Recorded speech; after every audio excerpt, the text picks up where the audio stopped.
Halo para penikmat cerita, terima kasih sudah mampir dan tetap setia di Ansa Story, channel yang kerjaannya nyeritain komik menarik untuk kalian semua.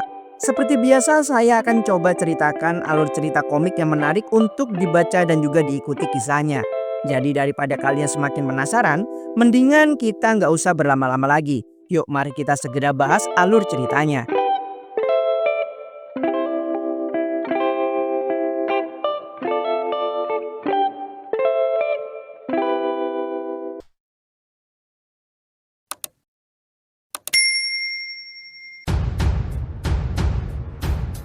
Di dalam stadion Kolosium raksasa yang dikelilingi oleh penghalang sihir heksagonal yang menjulang tinggi hingga menembus langit, nampak pertandingan final dari divisi Ice Corp tahun ketiga akhirnya telah mencapai penutupnya. Arena Kolosium yang begitu luas dipenuhi dengan sorak-sorak dari ribuan penonton yang menahan napas mereka menyaksikan duel terakhir. Di tengah-tengah arena, nampaklah dua sosok berdiri terengah-engah setelah pertarungan yang begitu sengit hingga menguras seluruh tenaga mereka. Nampak Dolores masih berdiri dengan nafas yang begitu berat, dan sementara untuk lawannya, seorang siswa berbadan besar bernama Galiat terhuyung dengan tubuh yang gemetar. Wajah Galiat pun dipenuhi dengan rasa yang bercampur aduk antara kebingungan dan juga ketidakpercayaan. Dengan sisa tenaga yang hampir habis, ia pun mencoba mengangkat kepalanya dan menatap Dolores dengan mata yang membelalak. Seolah kenyataan di hadapannya tidak dapat ia terima. Dengan suara yang terputus-putus, ia pun mencoba untuk berbicara, menyatakan bahwa dirinya adalah seorang penyihir hebat yang berada pada tingkat keempat circle yang diakui oleh seluruh profesor akademi. Baginya tentu mustahil seorang seperti Dolores akan mampu mengalahkannya dengan sihir ilahi. Namun kalimat itu tak pernah selesai. Tubuhnya pun tiba-tiba kehilangan seluruh kekuatan yang tersisa. Kakinya pun mulai melemah, pandangannya pun ikut kabur. Dan di detik berikutnya tubuh besar itu pun harus menghantam tanah arena sebelum akhirnya pingsan tak berdaya. Dolores di sini berdiri terpaku sesaat, seolah masih sulit untuk mempercayai bahwa pertarungan itu benar-benar telah berakhir.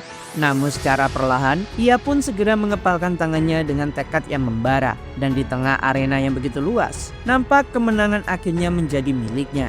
Sorakan penonton pun meledak seketika, mengguncang seluruh stadion saat ribuan suara meneriakan namanya. Terdengar nama Dolores menggema dari segala arah, memenuhi udara dengan kegembiraan yang nyaris memekakan telinga. Lalu tak lama kemudian suara dari pengeras stadion pun menggema, mencoba untuk menenangkan kerumunan, mengumumkan bahwa acara terakhir dari upacara penutupan akan segera dimulai dan meminta seluruh siswa serta tamu untuk kembali ke tempat duduk mereka.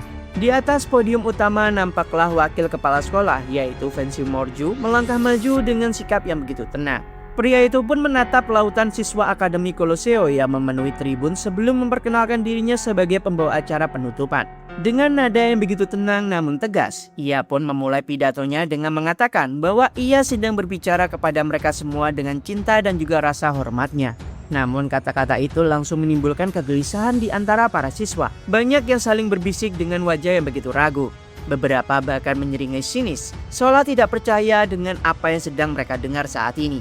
Karena bagi sebagian besar siswa, Profesor Fancy Morju dikenal sebagai sosok yang sangat keras dan hampir selalu terlihat dingin dan menyebalkan.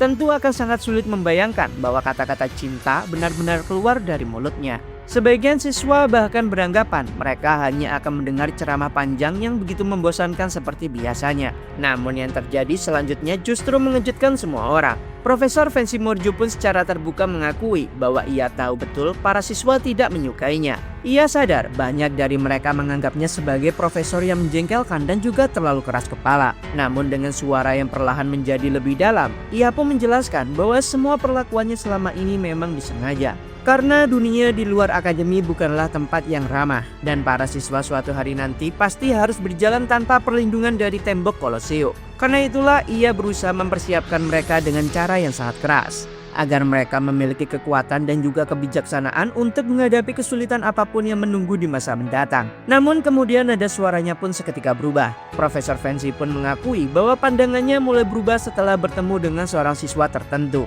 Pikirannya pun seketika melayang pada beberapa momen yang tidak pernah akan ia lupakan. Saat siswa itu berdiri di hadapan Profesor Sedi untuk membela seorang murid yang tidak mampu membayar biaya akademi. Lalu momen saat ia sendiri panik dan juga marah ketika siswa itu terjebak selama ujian, berteriak agar gerbang segera dibuka saat itu. Dan pada akhirnya, ia pun merasakan kelegaan yang sangat luar biasa ketika bersama siswa itu menggotong Profesor Sedi yang terluka menuju ke tempat aman. Melalui pengalaman-pengalaman itulah, Profesor Fancy pun akhirnya memahami sesuatu yang selama ini tidak pernah ia sadari. Seorang siswa tidak selalu membutuhkan pengajaran dari profesor. Terkadang hal yang paling dibutuhkan seorang siswa justru datang dari siswa lainnya. Kembali ke masa kini, nada suara terdengar jauh lebih lembut. Ia mengucapkan rasa terima kasih yang begitu tulus kepada seluruh siswa yang telah melewati tahun ini dengan segala perjuangan mereka. Bahkan ia memanjatkan doa untuk masa depan mereka semua. Ia berharap setiap angin yang suatu hari mendorong mereka mundur akan berubah menjadi angin pendorong yang membawa mereka untuk maju. Ia juga berharap bahwa matahari akan selalu bersinar hangat di atas perjalanan mereka. Dan bahkan ketika hujan turun, pelangi juga akan tetap muncul di langit mereka. Ia juga berharap bahwa hari-hari penuh kesedihan yang pasti akan datang justru menjadi hari-hari yang membantu mereka untuk tumbuh lebih kuat daripada hari-hari yang bahagia. Lalu di antara para kerumunan siswa, nampaklah Sinclair menundukkan kepala dengan ekspresi yang begitu muram karena kata-kata itu jelas menggema jauh di dalam hatinya. Dan pada akhirnya, Profesor Fancy pun menutup pidatonya dengan doa yang begitu sederhana agar para siswa dipenuhi dengan cinta, kedamaian, harapan, dan juga pencapaian. Ia mengucapkan terima kasih atas kerja keras mereka sepanjang tahun ini. Sebelum pada akhirnya dia pun membungkuk dalam-dalam kepada seluruh penonton yang ada di stadion. Untuk sesaat stadion pun begitu sunyi. Lalu seketika tepuk tangan pun segera meledak. Para siswa yang biasanya takut atau kesal kepada Profesor Fancy kini justru diliputi dengan emosi yang begitu aneh. Piggy, Tudor, dan juga Sacho bahkan terlihat meneteskan air mata. Piggy nampak tak percaya bahwa profesor yang dikenal dingin itu mampu mengucapkan kata-kata sehangat itu. Tudor pun juga bercanda, mungkin saja pidato itu sebenarnya dituliskan oleh orang lain. Dan Sacho sendiri berusaha mempertahankan wibawanya dengan bergumam bahwa prajurit tidak boleh menangis, meskipun matanya sendiri terlihat memerah saat ini. Di sisi lain, nampaklah Bianca hanya mendesah pelan dan menyuruh mereka untuk tenang. Lalu Dolores sendiri nampak tersentuh. Ia berkomentar bahwa sang profesor pasti telah memikul banyak hal di dalam pikirannya selama ini. Gadis yang duduk di sebelahnya pun menangis terisak-isak setuju. Lalu tiba-tiba ia pun menoleh pada Dolores dan bertanya apakah ia adalah siswa yang dimaksudkan oleh Profesor Fancy Morjuk. Dolores tentu terkejut mendengar pertanyaan tersebut. Dengan pelan ia pun menggelengkan kepalanya, mengatakan bahwa ia rasa bukanlah dirinya yang dimaksud oleh sang profesor. Tak jauh dari sana, Vicker pun yang mendengar percakapan itu hanya terdiam. Setitik keringat pun muncul di wajahnya, sementara mata merahnya pun berkilat samar dari balik kacamatanya. Dolores sendiri secara diam-diam bertanya siapakah sebenarnya siswa yang telah membuka mata profesor keras kepala itu. Namun tak lama setelah itu, Profesor Fancy pun meninggalkan podium. Kepala sekolah Winston pun menepuk bahunya dengan senyum bangga dan mengucapkan selamat atas pidato yang menyentuh tersebut. Namun di sini Profesor Fancy hanya menjauh dengan ekspresi yang sulit untuk dibaca. Beberapa detik kemudian, nampaklah Winston sendiri naik ke podium. Dengan gaya santai, ia pun memperkenalkan dirinya dan bahkan sempat bercanda bahwa setelah pidato Profesor Fancy yang sangat luar biasa, tentu akan sangat sulit baginya untuk menyusul Profesor Fancy. Ia mengatakan seharusnya ia menyiapkan sesuatu yang lebih baik, namun kemudian nada suaranya pun berubah menjadi lebih serius. Ia pun mengungkapkan bahwa selama beberapa bulan terakhir dirinya telah meninggalkan akademi untuk memulihkan kesehatan setelah penyakit kronis yang dikenal sebagai mana overload semakin memburuk. Dan justru setelah kehilangan kesehatannya itulah, ia akhirnya benar-benar menyadari betapa berharganya setiap momen dalam hidupnya. Dengan suara tenang, ia pun mengatakan sesuatu yang membuat seluruh stadion hening. Kita tak akan pernah tahu kapan kita akan mati. Bukan besok, bukan 1 jam lagi, bahkan mungkin bukan detik berikutnya. Karena itulah ia mendesak semua orang untuk melakukan yang terbaik di setiap momen kehidupan mereka masing-masing. Karena kematian adalah satu-satunya hal yang benar-benar adil bagi semua orang. Lalu ia pun menutup pidatonya dengan satu pesan sederhana kepada para siswa yang akan memulai masa liburan mereka. Jangan pernah lupa bahwa hidup dan waktu adalah sesuatu yang sangat berharga. Jalanilah hidup kalian tanpa penyesalan, karena siapapun bisa mati besok atau bahkan pada momen berikutnya. Namun kalimat terakhirnya pun tiba-tiba terhenti. Sebuah benda lentur berwarna ungu pun melesat seperti cambuk dari arah yang tidak diketahui dan menembus dada Winston dengan sangat kejam. Darah pun menyembur ke udara. Mata dari kepala sekolah itu pun membelalak dalam keterkejutan saat hidupnya mulai terkuras. Seluruh stadion pun membeku. Lalu seketika kekacauan pun segera meledak. Para siswa hanya bisa menatap dengan wajah pucat penuh teror. Tudor dan juga Sacho membeku dalam horor. Bianca dan juga Dolores hanya bisa menatap dengan mata yang melebar. Bahkan untuk Vicker yang telah meramalkan begitu banyak bencana benar-benar terkejut oleh serangan brutal yang terjadi begitu tiba-tiba. Winston pun memuntahkan darah saat cambuk ungu itu mengangkat tubuhnya ke udara sebelum mengayunkannya dengan brutal dan menghantamkannya ke panggung batu dengan kekuatan yang mengerikan. Tanah pun pecah menciptakan kawah besar saat tubuh kepala sekolah itu pun tergeletak hancur di tengah puing-puing. Namun nampak ia masihlah hidup. Jeritan parau penuh penderitaan keluar dari tenggorokannya, dan di tengah jeritan itu sebuah bayangan gelap mendarat perlahan di dekat tubuhnya. Serangan itu baru saja dimulai. Nampak pedang milik Winston pun tergeletak di tanah yang retak. Dan sebuah sosok bersepatu hak tinggi melangkah mendekat dan mengambilnya dengan santai. Penyerang itu akhirnya menampakkan dirinya. Dia adalah sosok Ouroboros. Matanya bersinar ungu dari balik topeng aneh yang menutupi wajahnya. Dengan senyum kemenangan, ia pun mengatakan bahwa akhirnya ia telah mendapatkan hadiah yang sangat ia cari. Itu kunci puzzle terakhir yang ia butuhkan. Namun kemenangan itu tidaklah berlangsung lama. Ouroboros! Teriakan penuh amarah menggema dari belakangnya. Nampaklah Profesor Fancy Morju berdiri dengan pedang terhunus bersama para profesor lainnya.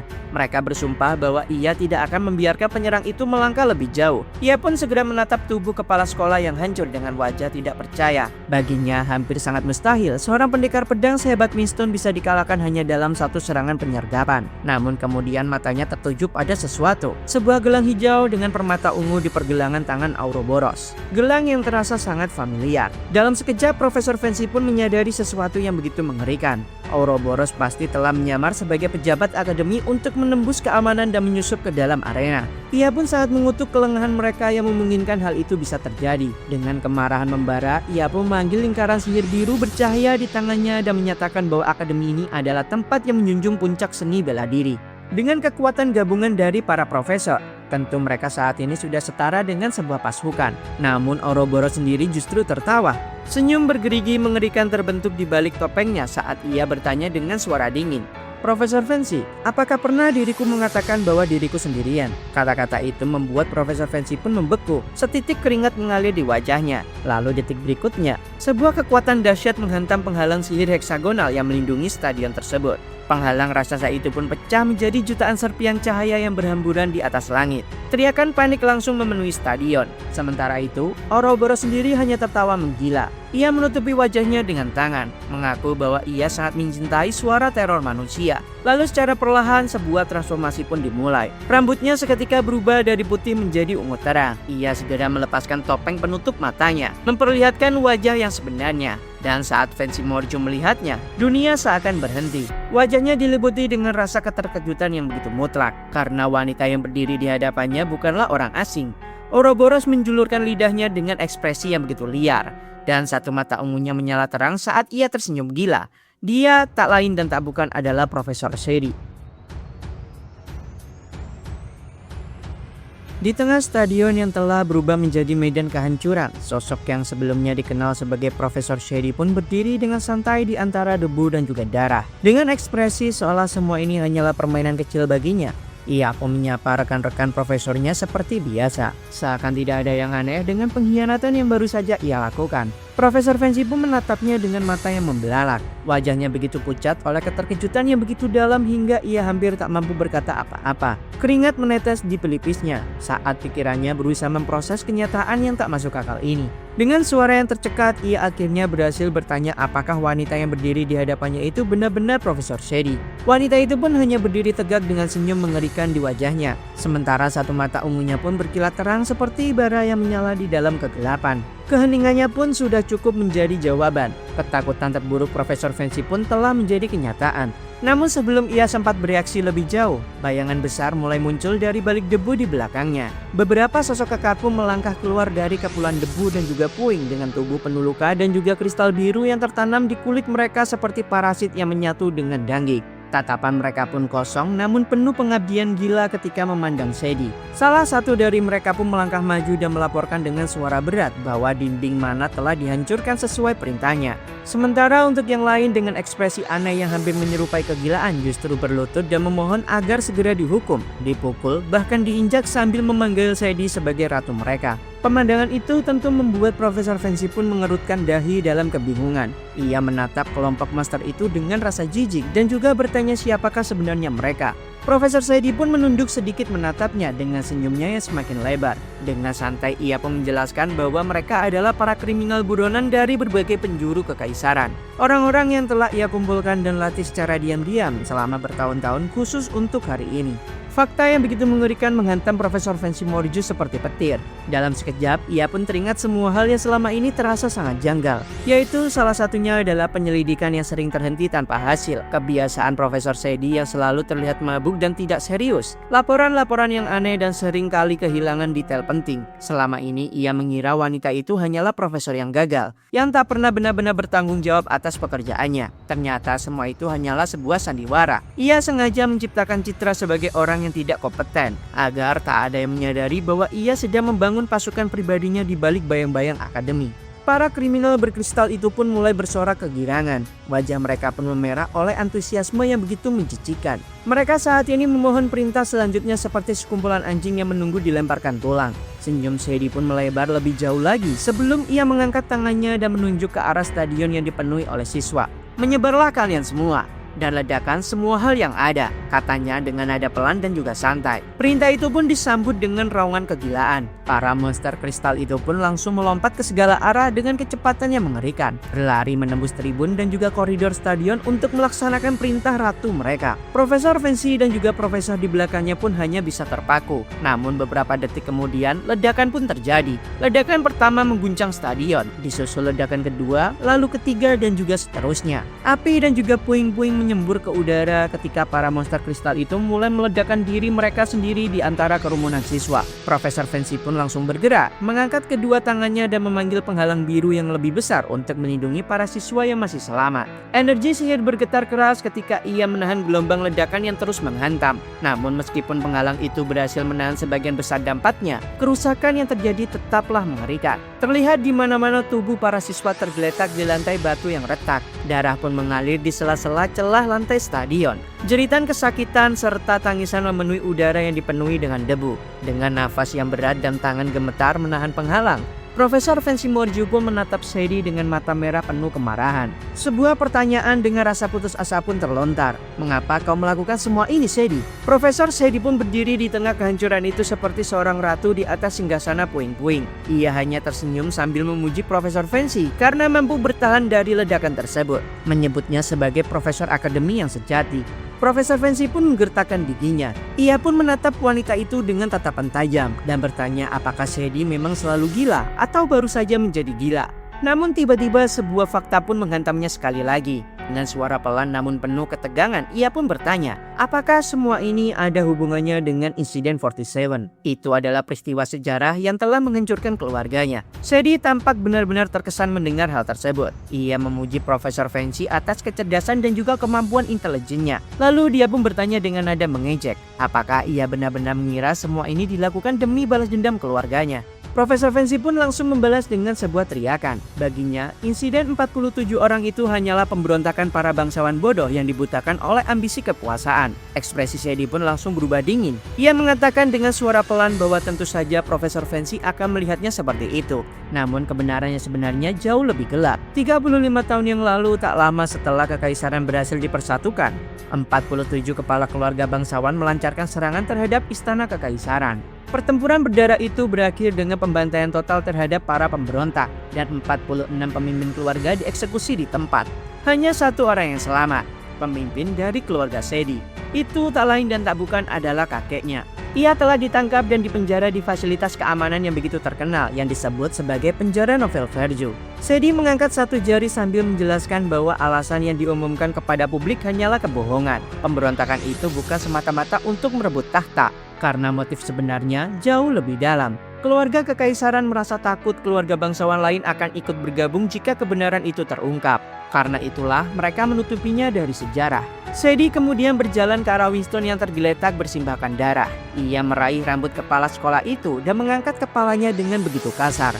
Dengan tatapan mengerikan, ia pun mengungkapkan tujuan sebenarnya dari pemberontakan itu, yaitu untuk mengembalikan dunia di era di mana hanya yang kuatlah yang akan berhak bertahan. Itu adalah kembalinya zaman negara-negara perang. Setelah mendengarkan hal tersebut, tentu membuat Profesor Fancy pun menatapnya dengan bingung. Sadie pun menjelaskan bahwa setelah kekaisaran bersatu dan masa damai telah dimulai, kekuatan tidak lagi menjadi ukuran utama kekuasaan. Dunia mulai percaya bahwa bahkan orang lemah bisa mencapai posisi yang begitu tinggi jika mereka bekerja cukup keras. Ia menggambarkan sebuah gambaran yang mengejek. Seorang cendekiawan kecil berdiri lebih tinggi daripada prajurit yang begitu perkasa. Bagi keluarga-keluarga lama seperti miliknya, itu adalah sebuah penghinaan terhadap hukum alam. Dengan suara dingin, ia pun mengatakan bahwa kedamaian telah membuat manusia-manusia menjadi seekor ternak. Orang-orang yang kehilangan kekuatan menjadi target untuk dimanfaatkan, diperas dan juga diperlakukan seperti sampah berkulit manusia. Profesor Fancy pun tidak mampu menahan diri lagi.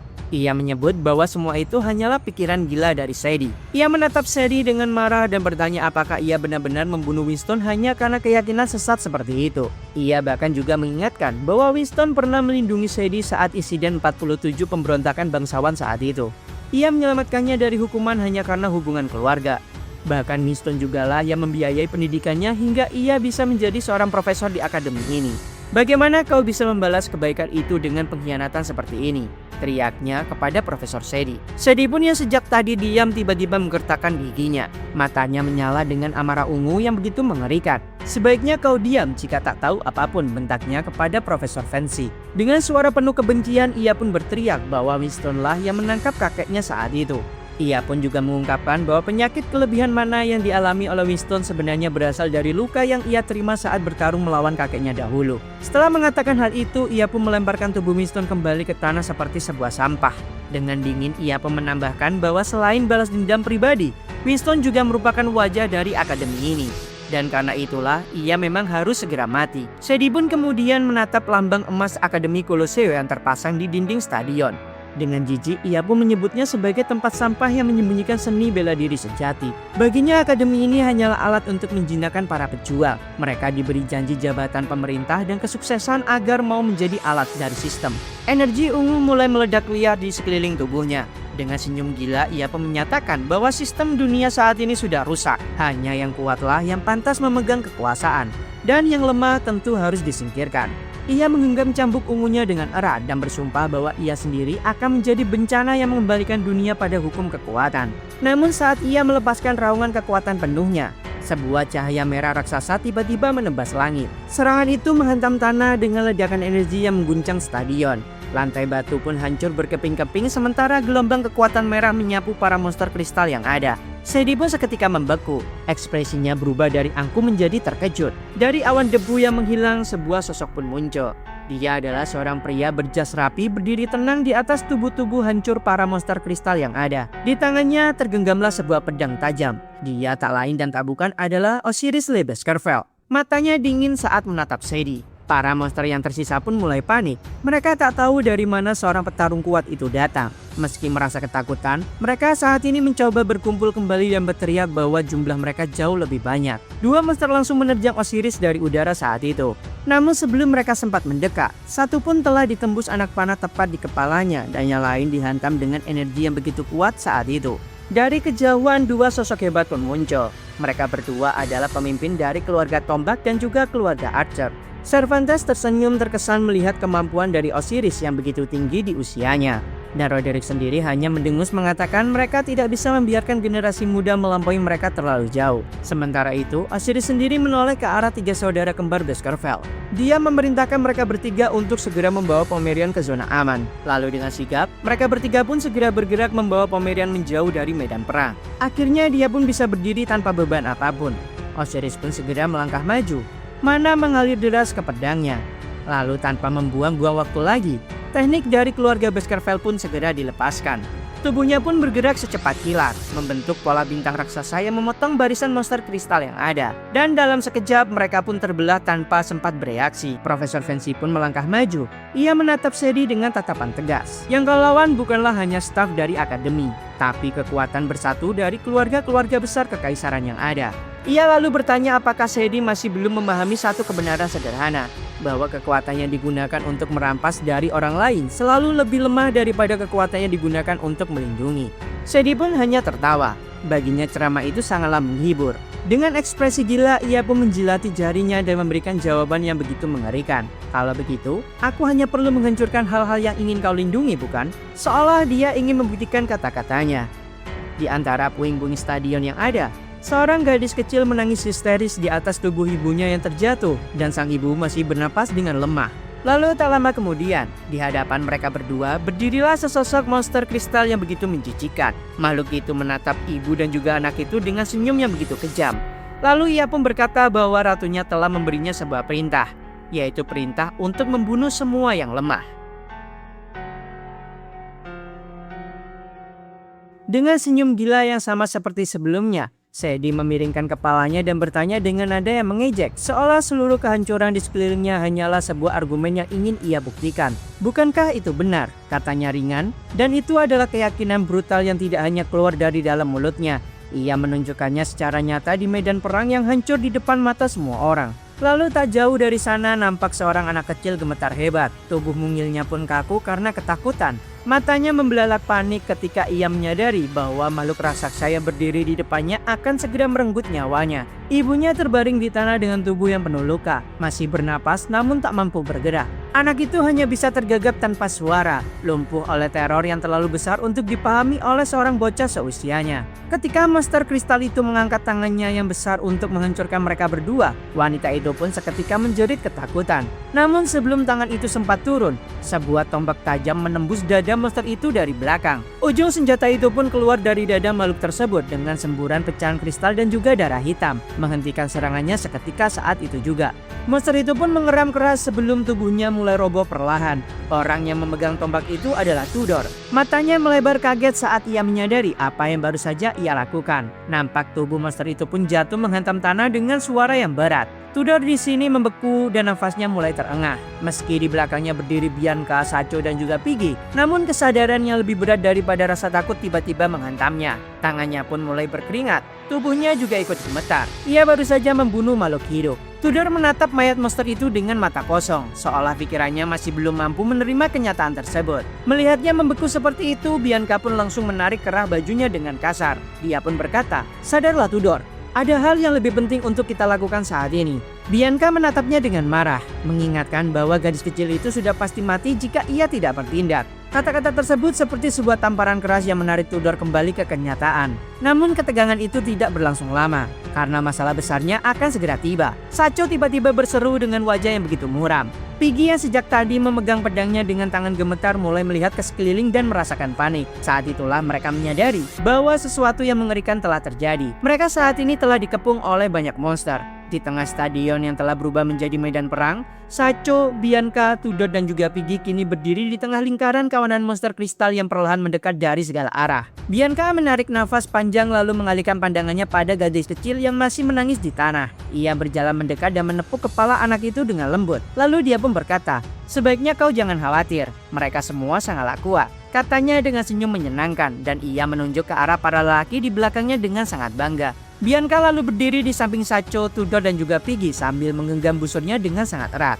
"Kami akan menyelamatkanmu dan juga ibumu apapun yang terjadi." Saat mereka bersiap menghadapi serangan berikutnya, dua monster kristal raksasa mengaum dan menerjang ke arah mereka, berteriak bahwa mereka akan membunuh mereka semua. Piggy pun gemetar hebat sambil mencengkeram pedangnya. Sebuah tangan raksasa pun terulur untuk menghancurkannya. Namun tiba-tiba saja sebuah lingkaran sihir ungu terang menyala di tanah. Duri-duri tajam raksasa pun menyembul dari bumi seperti tombak bayangan. Dalam sekejap makhluk yang menyerang itu pun tertusuk dan juga terlempar. Sementara para siswa terlindungi oleh penghalang sihir berbentuk bintang. Ketika monster-monster itu dapat dirobohkan, sebuah suara wanita pun terdengar mendecak dengan nada yang meremehkan. "Kalian lemah sekali." Seorang wanita muda berjalan santai di antara mayat-mayat monster yang baru saja terbunuh. Dengan ekspresi tenang, ia memerintahkan makhluk kecil mirip iblis yang mengikutinya untuk menyerap jiwa para monster-monster itu. Makhluk kecil itu tak lain dan tak bukan adalah iblis Siren. Dia langsung mendarat ke tanah dan memutar tongkatnya dengan sangat gembira, menyedot energi ungu dari tubuh para monster yang mati sambil tersenyum liar. Namun wanita muda itu langsung menunjuknya dengan tajam. Ada 5 yang mati. Namun kenapa hanya 4 jiwa yang terkumpul? Siren pun langsung membeku saat itu juga. Wanita itu pun menuduh makhluk itu diam-diam memakan 1 jiwa untuk dirinya sendiri dan mengancam akan menghilangkannya jika ia tidak bekerja dengan benar. Sementara itu, Sacho, Tudor, Bianca dan juga Piggy hanya bisa menatap adegan aneh itu dengan rasa kebingungan. Piggy akhirnya berbicara dengan gugup. Ia mengaku tidak tahu siapakah wanita itu, tetapi tetap berterima kasih karena telah menyelamatkan mereka. Wanita itu pun tiba-tiba berputar dengan senyum ceria. Lalu dia pun berkata bahwa benar juga, dia belum memperkenalkan dirinya. Dengan santai ia pun menjepit iblis Siren di antara 2 lingkaran sihir untuk membungkamnya yang sudah mulai berisik. Lalu dia pun mengulurkan tangannya kepada mereka semua. Aku adalah Camus Morjo, murid pindahan tahun pertama. Keempat siswa itu pun langsung saling memandang dengan ekspresi yang tidak percaya. Namun sebelum mereka sempat mencerna hal itu, Camus pun menunjuk gadis berambut merah yang ada di sampingnya. Ini adalah saudaraku, yaitu Rose Morjo. Dia juga murid pindahan di tahun pertama. Sacho, Tudor, Piggy dan juga Bianca berkumpul sambil berbisik pelan. Mereka merasa sangat aneh melihat murid pindahan muncul di akhir semester seperti ini. Namun satu hal yang tidak bisa mereka bantah, kedua gadis itu baru saja menyelamatkan nyawa mereka. Bisikan mereka tiba-tiba terhenti ketika Camus menjentikan jarinya dengan tajam. Ia pun tersenyum misterius lalu mendekat dan berkata pelan bahwa dirinya punya firasat jika mereka semua pasti mengetahui orang yang sedang dia cari. Tudor pun di sini bingung, lalu bertanya dengan siapakah yang dimaksud oleh Camus saat itu. Senyum Camus pun menjadi lebih dalam karena seorang pria itu sudah lama dia cari. Di tempat lain di lorong gelap yang dipenuhi tubuh musuh yang telah dikalahkan, nama yang disebut Camus baru saja diucapkan. Nama itu tidak lain adalah Vicar. Di sana pria itu pun mencengkeram leher salah satu dari monster yang menyerang. Tangannya mencengkeram kuat hingga musuh itu terengah-engah sambil memanggil ratunya dengan suara lemah. Mata merah Vicar pun berkilat di balik kacamatanya saat ia memandang dingin. Ia saat ini berdiri di tengah tumpukan tubuh yang tak bernyawa dan pikirannya sendiri sibuk merencanakan langkah berikutnya. Di sisi lain medan perang, Sadie pun berdiri dengan kemenangan di atas tubuh para profesor yang telah dia kalahkan. Pasukan kristalnya menunggu perintah berikutnya. Ia pun menatap Profesor Fancy Morju yang sudah babak belur dan juga mengejeknya. Ia bahkan berpura-pura menawarkan untuk menyelamatkannya demi masa lalu mereka. Namun ia langsung menambahkan bahwa ia sama sekali tidak berniat membuat sebuah kesepakatan. Fancy Morju yang berlumuran darah pun tetap menatapnya dengan keras kepala. Dia memilih untuk lebih baik mati daripada mengikuti perintah dari Sadie. Sadie pun tertawa senang mendengarkan hal itu. Ia pun segera memberikan perintah dan monster kristal raksasa langsung mengaum dan menyerbu ke arah para profesor yang sudah kelelahan. Namun tepat ketika tangan monster itu hendak menghancurkan Profesor Fancy Morju, sebuah tebasan energi merah raksasa membelah udara. Serangan itu pun memotong monster tersebut menjadi 2. Nampaklah seorang sosok bertopeng mendarat di medan pertempuran. Dia adalah kriminal yang begitu legendaris. Dan dia tidak lain dan tidak bukan adalah sosok Nikon. Matanya yang merah bersinar nampak berbahaya di balik topeng saat ia berdiri di depan para profesor. Tanpa menoleh, ia pun menunjuk ke arah lorong samping dan memerintahkan mereka semua untuk lari ke sana. Karena di sanalah ada jalan keluar. Seketika Profesor Fancy pun tercengang. Ia tak mengerti mengapa seorang kriminal sepertinya membantu mereka. Namun di sini Nikon pun hanya berkata dengan suara yang lebih dingin lagi. Jika kalian masih di sini 1 menit lagi, maka aku sendirilah yang akan membunuh kalian semua. Para profesor pun akhirnya menyelamatkan diri saat itu juga. Namun di saat berlari, Fancy Morju pun sempat menoleh ke belakang. Matanya pun menangkap sesuatu di pergelangan tangan Nikon. Itu adalah sebuah gelang. Dan tiba-tiba sebuah kemungkinan mengerikan pun muncul di pikirannya. Sadie kini berdiri berhadapan dengan sosok Nikon. Alih-alih takut, ia justru tampak sangat bersemangat.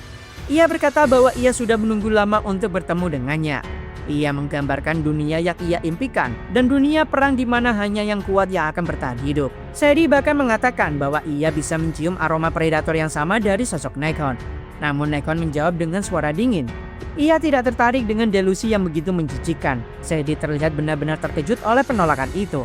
Namun sebelum ia sempat berkata apa-apa, Nikon pun sudah melompat ke depan dan tendangan kuat menghantam pinggulnya saat itu juga.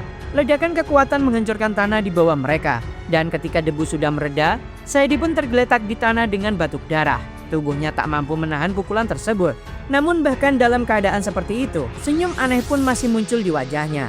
Ia berusaha meraih sosok Nikon dengan tangan gemetar, seolah dirinya saat ini bukanlah takut, melainkan sedang terobsesi. Ia berkata bahwa sejak awal ia sudah tahu, hanya seorang seperti Naekwon lah yang bisa membuatnya benar-benar bersemangat.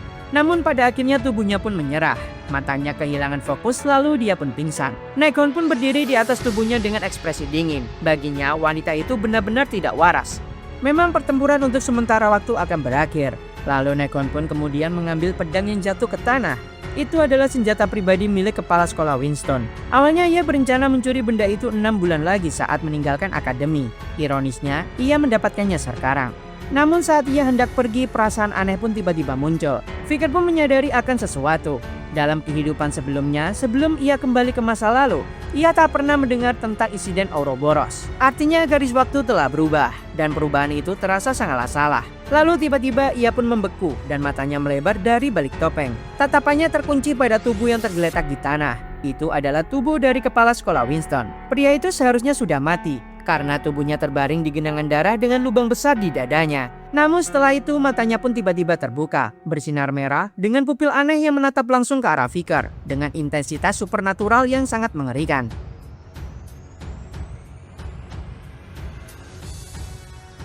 Pantulan seorang anak laki-laki kecil terlihat di pecahan kaca yang telah retak. Wajahnya pucat, matanya dipenuhi dengan ketakutan dan air mata mengalir tanpa henti di pipinya. Anak itu adalah Winston kecil, kepala sekolah Winston di masa mendatang. Jauh sebelum dunia mengenalnya sebagai sosok yang bijaksana dan juga tegas, ia lahir dalam keluarga yang sangat kaya dan juga sangat terpandang. Keluarganya dikenal sebagai penganut setia dari Dewi Lun, keluarga yang hidup dengan iman kuat dan juga kemurahan hati yang tak tergoyahkan. Dalam sebuah potret keluarga lama, Winston kecil berdiri di antara kedua orang tuanya dengan sangat bangga. Sementara, nampak patung malaikat besar terpajang di belakang mereka saat itu, seolah menjadi simbol perlindungan ilahi bagi keluarga tersebut. Namun pada akhirnya, perlindungan itu tidak pernah benar-benar datang. Tragedi besar menimpa desa mereka ketika kelaparan dahsyat melanda wilayah itu. Langit pun berubah menjadi merah gelap seperti luka yang sedang terbuka di langit.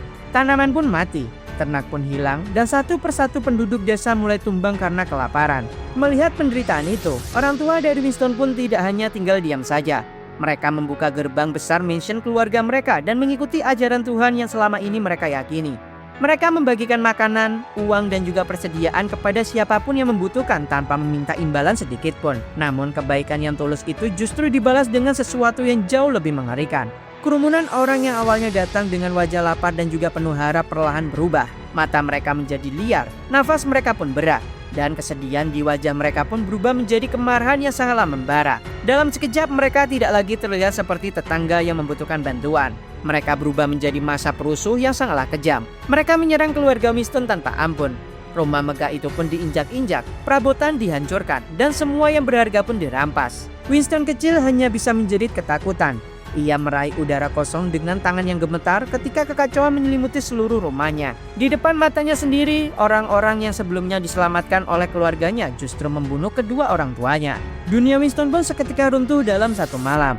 Di tengah kerusuhan brutal itu, tubuh kecilnya pun akhirnya roboh ke tanah, pingsan di antara kerumunannya saat itu sedang menggila.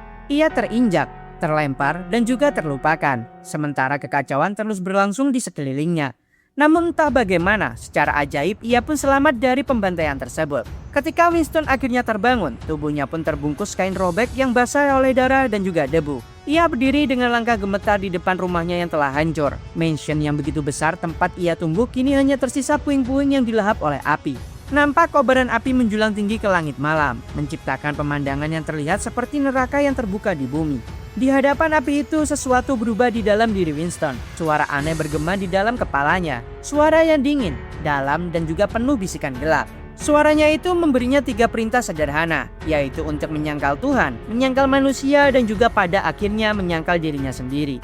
Setelah menatap kobaran api yang melahap masa lalunya, Winston pun akhirnya membuat penyangkalan pertamanya. Sejak malam itu, ia pun berhenti mempercayai Tuhan. Kematian keluarganya meninggalkan sebuah luka yang tidak pernah benar-benar sembuh dalam hatinya. Tahun demi tahun pun berlalu. Winston tumbuh dewasa dengan hati yang begitu dingin. Ia hidup menjaga jarak dari dunia dan menutup dirinya dari hubungan dengan orang lain. Namun takdir kembali mengganggu kehidupannya ketika suatu hari ia bertemu seseorang yang tidak pernah ia duga. Dia adalah seorang wanita berambut pirang yang sangatlah cantik. Wanita itu mendekatinya tanpa rasa takut sedikit pun. Meskipun Winston terus mencoba menjaga jarak dan juga bersikap dingin, wanita itu pun pada akhirnya tidak pernah mundur sekalipun. Perlahan, dinding yang selama ini melindungi hati Winston pun mulai retak. Untuk pertama kalinya, setelah bertahun-tahun, Winston pun kembali merasakan sesuatu yang hampir ia lupakan. Rasa itu adalah iman dan juga cinta terhadap manusia. Namun kebahagiaan itu tidak bertahan lama. Ketika luka emosionalnya sudah mulai sembuh, kekaisaran tiba-tiba diguncang oleh peristiwa besar, yaitu kudeta dari 47 bangsawan. Winston pun ikut terlibat dalam operasi militer untuk menangkap para pemberontak itu. Ia bertempur tanpa ragu sedikit pun, dan meskipun tubuhnya terluka dalam pertempuran tersebut, ia tidak pernah benar-benar merasa sendirian, karena istrinya selalu berada di sisinya, menunjukkan kasih sayang dan juga kebaikan tanpa henti. Seiring berjalannya waktu, Winston pun akhirnya menjadi kepala akademi. Namun luka perang lama yang ia derita terus menghantuinya. Untuk memulihkan diri, Winston pun dan istrinya memutuskan melakukan pelayaran saat masa liburan. Sebuah perjalanan sederhana yang seharusnya menjadi waktu istirahat bagi mereka berdua. Namun bencana kembali datang. Badai dahsyat pun tiba-tiba muncul di tengah laut saat itu. Petir menyambar langit tanpa henti sementara gelombang raksasa menghantam kapal dari segala arah. Para awak kapal pun berusaha menyelamatkan diri dengan cara membuang muatan ke laut agar kapal menjadi lebih ringan. Tetapi usaha mereka sia-sia. Kapal itu tetap tenggelam secara perlahan. Di tengah kepanikan itu, Winston pun menyadari akan suatu hal yang begitu menyakitkan.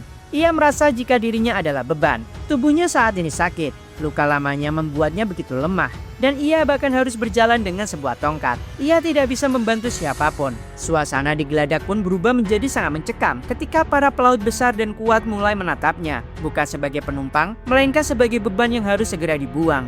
Ketika mereka mendekat, Winston pun memandang istrinya.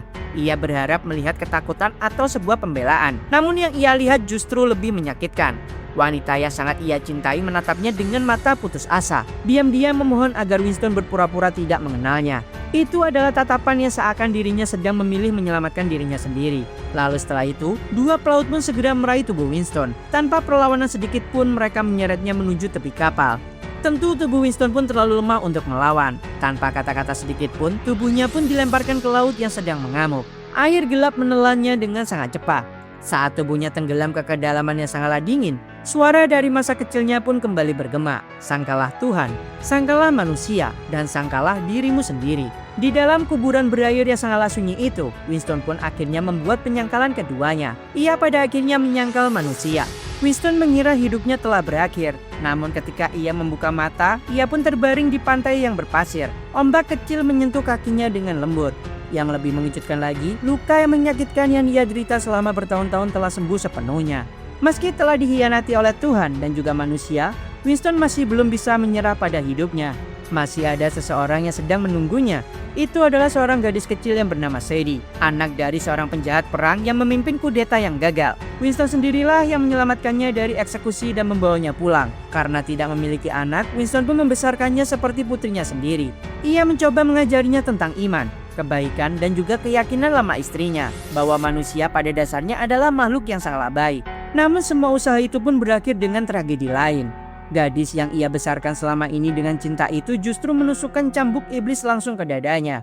Dia terbaring di genangan darahnya sendiri. Winston bertanya pada dirinya sendiri kapan semuanya mulai menjadi salah. Apakah ia salah karena terus percaya pada cinta Tuhan dan kebaikan seorang manusia? Di saat ia tenggelam dalam keputusasaan, nampaklah lidah iblis yang begitu menjijikan menjilat luka yang terbuka di dadanya. Dan untuk ketiga kalinya suara itu pun kembali. Sangkalah Tuhan, sangkalah manusia, dan sangkalah dirimu sendiri. Mata Winston pun tiba-tiba terbuka. Cahaya merah menyeramkan pun menyala di dalamnya. Di hadapan Nikon, pria yang seharusnya sudah mati perlahan bangkit berdiri. Terlihat energi ungu gelap meledak dari lubang di dadanya yang berputar membentuk sebuah jantung bercahaya yang aneh menggantikan jantung aslinya. Dihianati oleh Tuhan, oleh manusia, dan kini Winston menyelesaikan penyangkalan ketiganya. Dengan suara yang dipenuhi kekuatan gelap, ia pun berkata bahwa sekarang ia bahkan telah menyangkal dirinya sendiri. Ledakan energi iblis pun mengguncang seluruh medan pertempuran. Vicker pun langsung menyipitkan matanya ketika mencium aroma yang sangatlah familiar. Itu adalah bau dari iblis. Namun ini jauh lebih kuat daripada energi yang pernah ia rasakan dari Sadie. Ini adalah kekuatan yang jauh lebih mengerikan. Itu adalah sesuatu yang tidak sepenuhnya manusia dan juga tidak sepenuhnya sebagai iblis. Sepertinya jiwa Winston saat ini telah menyatu dengan iblis. Dan di saat Dolores tiba di medan pertempuran dan melihat perubahan itu, wajahnya pun langsung pucat seketika. Namun sebelum ia sempat berkata apapun, Winston pun yang telah berubah mengangkat tangannya. Kekuatannya tak terlihat pun mengangkat tubuh Profesor Sadie dari tanah dan juga mencekiknya di udara. Dia menatap gadis yang dulu ia besarkan seperti anaknya sendiri. Dan Winston pun bertanya dengan suara penuh luka, "Sadie, bagaimana kau bisa melakukan ini padaku?" Namun jawaban yang ia terima justru tawa dingin penuh kebencian. Sadie mengungkapkan bahwa selama ini ia hidup dalam hinaan karena masa lalu keluarganya. Baginya tindakan Winston tidak pernah mengubah apapun. Bagi dunia ia tetaplah anak seorang pengkhianat. Kata-kata itu pun segera menghancurkan sisa kemanusiaan yang dimiliki oleh Winston. Tubuh Sadie pun dilempar jatuh ke tanah dengan begitu keras. Dari bayangan di belakang Winston, nampak sesuatu pun mulai muncul. Itu adalah dua pasang mata merah menyala dengan mulut penuh gigi kristal dan juga aura kebencian yang begitu menyesakkan. Dia adalah seekor iblis raksasa yang bangkit dari kegelapan. Seketika, medan pertempuran pun langsung tenggelam dalam ketakutan. Iblis itu pun berbicara dengan suara dalam yang menggema. Ia pun memperkenalkan dirinya sebagai Amdusias, iblis elit kelima, salah satu dari Ten Corps Upper Demon dengan tingkat ancaman S+.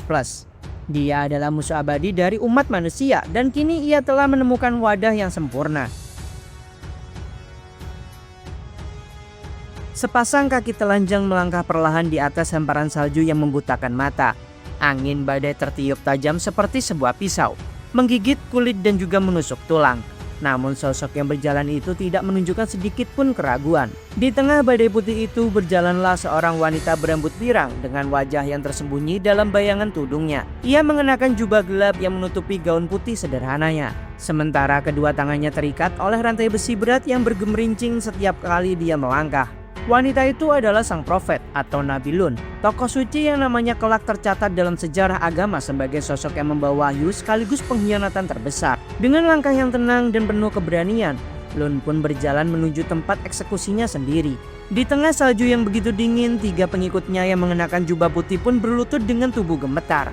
Air mata pun membeku di wajah mereka ketika mereka semua mengulurkan tangan dengan rasa putus asa, seolah berharap bisa menghentikan nasib yang tak terelakkan itu. Namun saat itu Lun pun berhenti sejenak dan menatap mereka dengan tatapan yang sulit untuk dibaca. Dengan suara lembut yang hampir tertelan oleh angin badai, ia pun mengucapkan kata-kata yang telah tertulis dalam kitab suci lama. Ketika sang gembala dipukul, maka domba-domba akan tercerai-berai. Lun pun memperingatkan mereka semua bahwa suatu saat nanti, bahkan orang-orang yang paling setia pun akan meninggalkannya. Di antara mereka semua, berdiri seorang murid muda yang kelak ditakdirkan menjadi paus di masa depan. Bocah itu memegang dadanya dengan tangan gemetar dan bersumpah dengan penuh keyakinan bahwa meskipun semua orang meninggalkan Lun, ia tidak akan pernah melakukan hal yang sama. Dan ia akan tetap setia sampai akhir. Namun Lun di sini hanya menatapnya dengan tenang. Dengan suara yang hampir seperti bisikan nubuat, ia pun mengatakan bahwa sebelum ayam berkokok di pagi hari, murid itu akan menyangkal mengenalnya sampai 3 kali. Tak lama setelah kata-kata itu diucapkan, eksekusi pun dimulai. Para algojo yang mengenakan baju zirah berat pun maju ke depan. Tombak-tombak besar pun menusuk tubuh Lun berulang kali tanpa ampun saat itu. Lalu setelah itu tubuhnya pun akhirnya diikat pada sebuah salib kayu besar yang berdiri di tengah padang salju. Darah merah mengalir kontras dengan putihnya salju di sekelilingnya. Dan tubuh Nabi Lun pun yang tertembus senjata perlahan kehilangan nyawa di bawah pengawasan para penjaga bersenjata. Dari kejauhan, murid muda itu pun hanya bisa menyaksikan semuanya dengan mata yang terbuka lebar. Ia membeku dalam keterkejutan dan juga horor ketika tubuh gurunya yang tak bernyawa tergantung di salib saat itu. Namun mimpi buruknya belumlah berakhir. Dua penjaga berbaju zirah besar pun tiba-tiba berbalik ke arahnya. Mereka menyilangkan tombak di depan wajah bocah itu dan menatapnya dengan curiga. Mereka menuntut jawaban apakah ia mengenal wanita pendosa yang baru saja disalibkan itu. Ketakutan pun langsung menguasai dirinya. Lalu karena bila tombak yang sangat dingin itu hampir menyentuh wajahnya, bocah tersebut berkeringat deras dan dengan cepat dia menyangkalnya. Ia berkata bahwa dirinya tak mengenal wanita itu sama sekali. Setelah mengatakan hal itu, ia pun segera membelakangi para penjaga dan memeluk tubuhnya sendiri, menyusut dalam ketakutan seperti seorang anak kecil yang kehilangan tempat berlindung. Namun kebohongannya tidak bertahan lama. Seorang pelayan wanita yang berada di antara kerumunan tiba-tiba menunjuk ke arahnya. Dengan suara yang begitu lantang, ia pun mengatakan bahwa ia mengenali bocah itu karena ia sering melihatnya datang kepada Lun untuk meminta pelajaran dan bahkan menjalankan berbagai tugas untuknya. Wajah bocah itu pun langsung pucat. Dengan panik ia kembali menyangkal. Ia bersumpah dengan keras bahwa dirinya tak tahu siapakah wanita itu dan tidak pernah mengenalnya. Namun keadaan semakin memburuk ketika lebih banyak penjaga bersenjata mengepungnya. Mereka nampak sedang mengintimidasi bocah berjubah itu dengan suara yang begitu kasar. Mengatakan bahwa logat bicaranya jelas membuktikan bahwa ia berasal dari kelompok yang sama dengan sang nabi. Ketakutan akhirnya menghancurkan keberaniannya. Bocah itu pun roboh berlutut di atas salju yang membeku. Air matanya pun mengalir deras di wajahnya sementara ia mengumpat dan bersumpah dengan panik di hadapan para penjaga. Dengan suara putus asa ia pun berteriak keras. Penyangkalan ketiganya pun akhirnya dilakukan. Ia bersumpah bahwa dirinya sama sekali tidak mengenal wanita itu. Dan pada saat yang sama, seekor ayam pun berkokok dari kejauhan. Pada akhirnya nubuat itu pun terpenuhi. Dan waktu pun kembali ke masa kini. Di dalam stadion yang telah hancur, Dolores dan juga Vicker yang menyamar sebagai Nikon berdiri berhadapan dengan makhluk mengerikan yang menjulang tinggi di depan mereka. Monster itu adalah iblis yang sama yang pernah menghancurkan akademi dan menyebabkan tragedi Koloseo pada garis waktu di masa lalu. Namanya adalah Amdusias, Raja Iblis kelima dari Ten Corps Upper Demon. Ia dikenal sebagai bencana abadi dan musuh alami bagi umat manusia. Bahkan namanya sendiri memiliki arti yang menghina dan juga tidak berharga. Amdusias pun menatap Vicker dengan mata merah menyala. Ia pun mencium aroma darah iblis yang kental dari tubuh pria bertopeng itu. Dengan satu jari bercakar, ia pun menunjuk ke arahnya dan bertanya apakah dialah manusia yang telah membunuh rekan-rekannya. Dari balik topengnya, Vicker pun langsung menyadari sesuatu yang begitu mengejutkan. Itu adalah bau yang begitu menjijikkan yang keluar dari tubuh kepala sekolah Winston, yang sebenarnya adalah aroma iblis yang sama dengan makhluk yang ada di depannya. Ia pun teringat pada kehidupan masa lalunya dan menyadari sesuatu yang sangat aneh. Amdusias seharusnya muncul 6 bulan lebih lambat dari sekarang. Namun Vicker saat ini tak punya waktu untuk mempertanyakan perubahan garis waktu itu. Pedangnya pun langsung menyala dengan energi merah menyala ketika ia melangkah maju, berdiri di depan Dolores untuk melindunginya. Ia bertekad menghentikan iblis itu sebelum makhluk tersebut dapat menggunakan kekuatan penuhnya. Dengan mata yang begitu tajam, Vicker pun mempelajari musuhnya dengan sangat hati-hati. Ia dapat melihat titik koneksi antara jiwa Winston dan juga jiwa Amdusias. Itu sebuah hubungan yang mirip dengan kontrak yang pernah ia lihat sebelumnya antara Camus dan juga Iblis Siren. Tanpa ragu, Vicker pun segera menerjang maju. Pedangnya pun memancarkan cahaya merah ketika ia melepaskan teknik ketujuh dari keluarga Baskerville. Namun Amdusias pun hanya tersenyum. Ia segera menarik tinjunya ke belakang, lalu lengannya pun dipenuhi dengan energi biru yang berputar dengan sangat ganas. Serangan balasan itu pun datang begitu cepat hingga bahkan Vicker pun sangat terkejut. Pukulan itu pun segera melepaskan ledakan energi biru tebal yang menghantam tubuhnya dan melemparkannya jauh ke belakang. Darah pun menyembur dari mulut Vicker ketika tubuhnya menghantam dinding batu stadion. Ia pun terlempar ke dalam puing-puing yang berserakan. Amdusias pun berjalan mendekat dengan langkah yang begitu santai. Dengan senyum yang memperlihatkan deretan gigi tajamnya dan ia mengejek bahwa kekuatan Vicker tidak lagi cukup untuk melawannya. Untuk mengakhiri pertarungan itu, iblis tersebut pun melompat tinggi ke udara dan mengangkat tinjunya untuk pukulan penghancur. Namun tepat sebelum pukulan itu mendarat, sebuah penghalang sihir merah dengan rune bercahaya pun muncul di depan Vicker. Dan sebuah suara aneh pun terdengar bersamaan dengan munculnya perisai tersebut. Ternyata itu adalah Dekarabia. Ia bertanya apakah dirinya datang terlambat. Vicker pun di sini menjawab dengan tenang bahwa kedatangannya justru tepat waktu. Amdusias pun langsung mengenali perisai itu dan mengejek Dekarabia. Ia bertanya mengapa iblis itu sekarang bertingkah seperti anjing yang patuh kepada manusia. Namun Dekarabia sendiri hanya menatapnya dengan sorot mata yang begitu tajam. Meski saat ini ia mencoba terdengar santai, namun ia sendiri tampak sedikit gugup saat itu. Energi biru yang mengelilingi Amdusias pun terasa sangat berbeda, seolah-olah ada kekuatan lain yang bercampur di dalamnya. Di sisi lain medan perang, Dolores pun berdiri di antara puing-puing dengan nafas yang terengah-engah. Ia memanggil Vicker dengan sebutan Tuan Van ketika menyadari bahwa ia telah terpisah darinya. Ketakutan di wajahnya pun perlahan berubah menjadi tekad. Ia tidak bisa hanya berdiam diri saja. Ia harus melakukan sesuatu saat itu. Dolores pun kemudian menoleh ke arah kepala sekolah Winston. Matanya pun tertuju pada jantung iblis berwarna ungu yang berdenyut di dadanya. Dengan langkah perlahan namun tegas, Dolores pun mendekatinya dan berkata bahwa Winston bukan lagi profesor yang ia kenal. Ia bertanya sebuah kebohongan apa yang digunakan iblis itu untuk memanipulasinya hingga sejauh ini. Dengan tangan yang mengepal, Dolores pun menyatakan dengan tegas bahwa iblis adalah kejahatan yang murni dan kebalikan dari keadilan. Ia memohon kepada Winston untuk memutuskan kontrak itu sebelum semuanya terlambat, sebelum dunia hancur, dan ia berharap masih ada sedikit kemanusiaan yang tersisa di dalam dirinya. Winston pun menoleh perlahan, satu matanya pun menyala merah seperti seorang iblis. Sementara mata lainnya pun berwarna emas seperti seorang manusia. Dengan suara dingin ia pun menjawab bahwa dunianya saat ini telah menjadi tanah yang tandus jauh sebelum ia bertemu dengan monster itu. Di belakangnya, Ambrosius pun berdiri menjulang seperti bayangan kematian. Winston menjelaskan bahwa iblis itulah satu-satunya makhluk yang benar-benar memahami rasa sakitnya. Konsep bahwa iblis itu jahat dan manusia itu baik sudah tak berarti lagi baginya. Dengan tangan menekan dadanya yang berdenyut oleh jantung iblis, Winston pun mengatakan bahwa kebalikan dari keadilan bukanlah kejahatan, melainkan hanya bentuk keadilan yang sangatlah berbeda. Dan keadilan yang ia inginkan sekarang adalah kehancuran umat manusia. Ia memanggil nama lengkap Dolores Lunco Vadis dan memperingatkannya pada sejarah kelam keluarganya. Ia mengatakan bahwa Dolores adalah keturunan murid yang dulu selamat setelah menyangkal Nabi Lun sebanyak 3 kali. Namun Dolores tidak mundur. Dengan suara penuh keyakinan, ia pun berkata bahwa bahkan dalam keputusasaan sekalipun, manusia masih memiliki kemampuan untuk memilih jalan yang benar. Winston pun di sini hanya tersenyum tipis. Ia menunjuk tubuh Profesor Sadie yang tak sadarkan diri dan bertanya apakah Dolores masih percaya bahwa wanita yang menghancurkan akademi itu memilih jalan yang benar. Dolores pun seketika terdiam, namun ujian kejam Winston pun belum selesai. Dengan sihir gelapnya, ia pun segera mengangkat tubuh seorang pria yang babak belur tinggi ke udara. Tubuh pria itu dipenuhi dengan kristal biru tajam yang menusuk keluar dari dalam kulitnya seperti mutasi yang begitu mengerikan. Winston pun menjatuhkan pria itu dengan sangat keras ke lantai batu hingga tanahnya retak. Dolores pun segera menutup mulutnya dengan gemetar. Lalu setelah debu perlahan menghilang dari udara, pria yang terluka itu berjuang bangkit dengan tubuh yang gemetar. Rambut coklat kusut, janggut pendek, dan juga tubuh penuh kristal yang menusuk keluar dari dalam dagingnya.